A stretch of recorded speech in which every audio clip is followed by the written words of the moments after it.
Les complexes physiques sont monnaie courante chez les femmes car elles subissent une énorme pression de la société, vis-à-vis de leur apparence. Dans toutes les circonstances, elles se doivent d'être belles et séduisantes.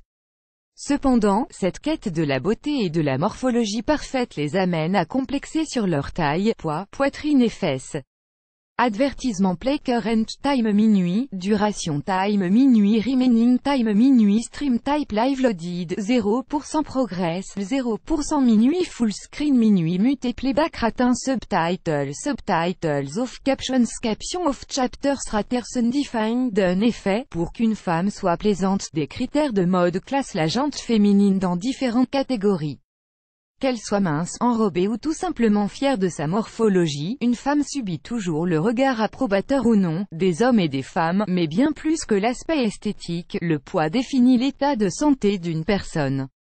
C'est pourquoi un calcul simple existe, découvrez-le. Add choice ES advertising red invented by TEDS choice ES advertising red invented by TEADS calcul de l'indice de masse corporelle. Ce calcul de l'indice de masse corporelle, IMC, permet de définir si nous sommes en sous-poids, en poids idéal, en surpoids, en obésité modérée ou en obésité sévère.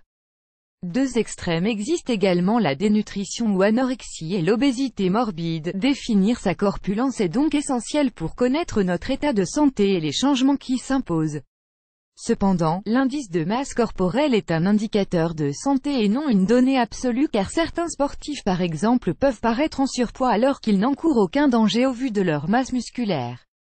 De plus, certaines nuances existent entre la corpulence et la morphologie, car une femme de 1,60 m par exemple peut avoir des besoins différents si elle est menue, normale ou large. Afin de déterminer votre IMC, vous devez diviser votre poids par votre taille au carré. Voici les interprétations de vos résultats. Si vous êtes en dessous de 18,5, vous devez prendre du poids, car votre IMC étant inférieur à la moyenne, vous pouvez souffrir de problèmes de santé. Si vous êtes entre 18,5 et 25, vous avez un poids idéal. Si vous êtes entre 25 et 30, vous avez un poids qui dépasse légèrement la moyenne. Veillez à perdre quelques kilos afin de préserver votre santé. Si vous êtes au-dessus de 30, vous avez un poids qui dépasse excessivement la moyenne, donc un changement de mode alimentaire et d'habitude de vie est primordial, afin de prévenir l'apparition de certaines maladies, mais pour réussir à perdre du poids efficacement, il est essentiel de connaître les raisons d'une prise de poids. En voici les causes principales. Add choice ES advertising red invented by TEDS choice ES advertising red invented by TEADS. Les causes d'une prise de poids, l'hérédité. Grâce des recherches scientifiques sur l'étude de la génétique, on a pu mettre en évidence que le terrain héréditaire favorise la prise de poids.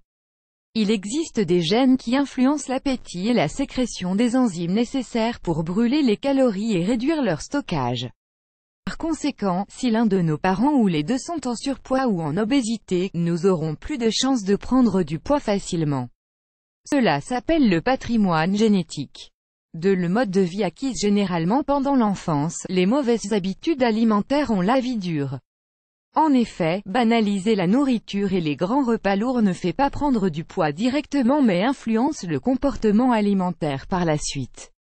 De plus, associé à la sédentarité, le mode de vie est l'une des principales causes d'une prise de poids. 3.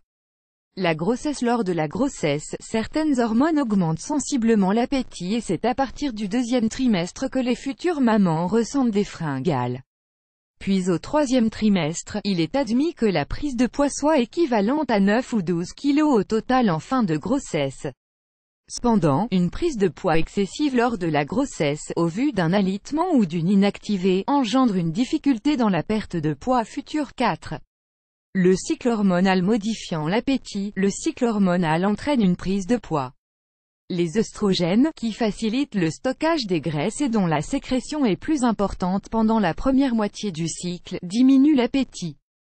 Tandis que la progestérone, présente ensuite pendant le cycle, augmente l'appétit et l'apparition des fringales. Add choice ES advertising red invented by TEDS choice ES advertising red invented by TEADS. 5. La contraception. Parmi les effets secondaires de la contraception, la prise de poids est l'un des effets principaux. Même si cela dépend de chaque femme, la contraception, à base d'hormones, engendre une augmentation de l'appétit, parfois couplée à un ralentissement de l'activité physique, entraînant inévitablement une prise de poids. De plus, psychologiquement, le fait d'avoir un stérilet par exemple, peut être vécu inconsciemment comme une castration menant à une compensation alimentaire. 6. L'âge. D'un point de vue psychologique, la peur de vieillir peut amener à une prise de poids. Que ce soit chez les hommes ou chez les femmes, un laisser-aller alimentaire et un renforcement de la sédentarité peut apparaître vers la cinquantaine. Même si certaines femmes l'expliquent par la ménopause, en réalité, la dépense énergétique ne diminue pas suffisamment pour justifier la prise de poids. 7. Le grignotage. La sérotonine est un neuromédiateur qui agit sur l'appétit, la satiété, l'humeur, le sommeil et le stress. Cette dernière doit être en grande concentration dans les neurones et se trouve dans une alimentation à base de glucides.